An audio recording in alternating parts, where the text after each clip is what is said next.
मन में एक सवाल आता है और सवाल ये आता है कि इतना पैसा आपके पास आ कहाँ से रहा है।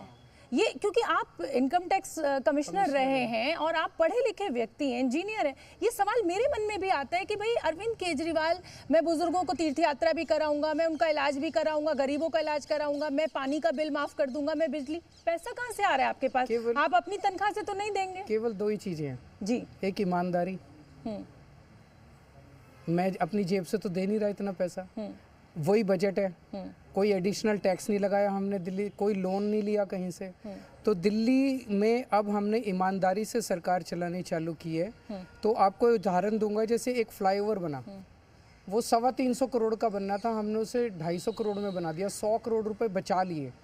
जबकि सरकारों में क्या होता है, एक फ्लाईओवर 325 करोड़ का शुरू होता है और बनते बनते बनते बनते 1,500 करोड़ उसकी कॉस्ट एस्केलेशन हो जाती है। तो हम हर काम में पैसा बचा रहे हैं। दूसरा, चूंकि मैं पढ़ा लिखा हूँ, अकाउंट्स का बैकग्राउंड है, तो मैं समझता हूँ, अकाउंट्स को समझता हूँ। तो इसीलिए पैसा हम बचा रहे हैं, एक एक पैसा बचा के और जनता तक पहुँचा रहे हैं। ठीक है। रेवड़ी पर चर्चा, मतलब ये आपके ऊपर आरोप लगा और आपने इसको अपना हथियार बना लिया। क्या मोदी जी से इंस्पायर्ड है? क्योंकि मोदी जी कहते हैं कि तुम मुझे गाली दो, मैं उसको अपना शस्त्र बना लूंगा।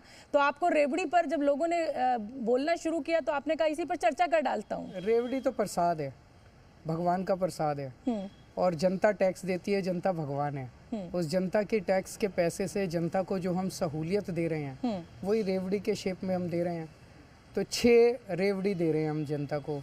एक है फ्री बिजली, 24 घंटे बिजली, फ्री पानी, फ्री शिक्षा, फ्री स्वास्थ्य, और बुजुर्गों के लिए तीर्थ यात्रा, और एक और है, मैं भूल गया अभी। चलिए, आप बहुत व्यस्त हैं। बसों में फ्री राइड, बसों में फ्री आप दे रहे हैं। तो अब आप मुझे ये बताइए कि चुनाव जीतने के बाद आप होंगे मुख्यमंत्री या आतिशी होंगी मुख्यमंत्री? देखिए, चुनाव मेरे नाम पे लड़ा जा रहा है, तो जाहिर तौर पे मैंने जब निकला था मैं जेल से, तो मैंने कहा था, मैंने इस्तीफा क्यों दिया था, मैंने कहा था कि कोर्ट ने तो मुझे छोड़ दिया, लेकिन जनता क्या समझती है। अगर जनता को लगता है मैं बेईमान हूँ तो मैं कुर्सी पे नहीं बैठूंगा, जनता को लगता है मैं ईमानदार हूँ तभी मैं कुर्सी पे बैठूंगा। तो मतलब तो जनता अगर मुझे वोट देती है और दोबारा चुनती है तभी मैं कुर्सी पे बैठूंगा। तो इसीलिए मैंने इस्तीफा दिया था। तो अगर जनता वोट देती है और कहती है हाँ केजरीवाल जी हम मानते हैं आप ईमानदार हो, तभी मैं कुर्सी पे। आप तो कह रहे हैं काम किया, यमुना आप साफ नहीं कर पाए, साफ पीने का पानी आप हमें नहीं दे पाए, पोल्यूशन फ्री दिल्ली आप हमें नहीं दे पाए, और आप कहते हैं कि मैंने काम किया है, मुझे इस काम पर वोट मिलेगा। मैं आपसे सहमत हूँ। मैंने 2020 के चुनाव में 3 बड़े वादे किए थे। मैंने कहा था मैं दिल्ली की सड़कों को यूरोपियन स्टैंडर्ड की बना दूंगा, मैंने कहा था मैं यमुना साफ कर दूंगा, और मैंने कहा था कि अगले चुनाव तक सबके नल में 24 घंटे साफ पीने का पानी आएगा। ये 3 चीज़ें मैं नहीं कर पाया, मैं एडमिट करता हूँ। और ये 3 चीज़ें इसलिए नहीं कर पाया, पहले ये बहुत बड़े काम है, बहुत ज़्यादा बड़े काम है। पहले 2-2.5 साल कोरोना में ख़राब हो गए, और उसके बाद इन लोगों ने ये फर्जी केस लगा दिया, जिसकी वजह से थोड़ी मेरी टीम खराब हो गई। सत्येंद्र जैन जेल चले गए, मनीष सिसोदिया जेल चले गए, फिर उन्होंने मुझे जेल में डाल दिया। हम काफ़ी डिस्टर्ब्ड रहे, लेकिन अब हम अपने सारे, अब ना कोरोना और हम इस केस से भी निपट चुके हैं। अगले 5 साल के अंदर ये तीनों काम मेरे पास, दिल्ली सरकार के पास ये तीनों काम करने के लिए पैसा भी है और पूरी प्लानिंग भी है। ये तीनों काम अगले 5 साल में मैं करके दिखाऊंगा। मनीष सिसोदिया की सीट क्यों बदल दी आपने?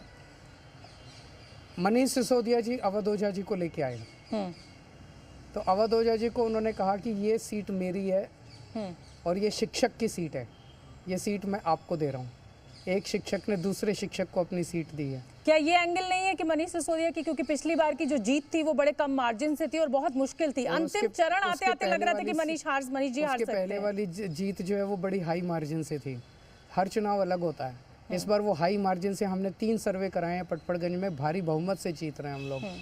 तो जीती हुई सीट दी है उन्होंने, हारी हुई सीट नहीं दी है। चलिए ठीक है, आपने नई दिल्ली की सीट चुनी है, आपके खिलाफ जो चुनाव लड़ रहे हैं वो 2 पूर्व मुख्यमंत्रियों के बेटे हैं। उनके खिलाफ एक आम आदमी चुनाव लड़ रहा है, तो जनता अब 2 बार के मुख्यमंत्री आप रह चुके हैं, अभी भी आप आम आदमी हैं। शीश महल का आरोप लग रहा है आपके ऊपर। जनता तय करेगी कि पूर्व मुख्यमंत्रियों के बेटों को देना है कि आम आदमी को देना है।